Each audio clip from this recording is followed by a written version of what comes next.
Hey, Rosie, how you doing? Proximity of the site to all major faults within a 100-mile radius. Right. Well, until we do it, we don't know what the ground acceleration will be, and the Northridge quake data suggests it could be as high as 0.8 G. You've no idea how much I've missed you. Yes, that's a big earthquake.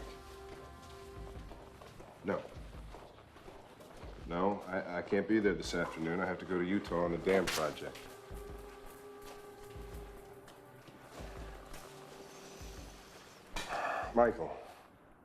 Michael, there is no way that I am going to release $300 million for this project without a proper seismic design. No.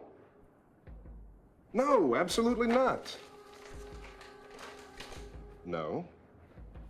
That's inadequate. Too expensive. That's illegal.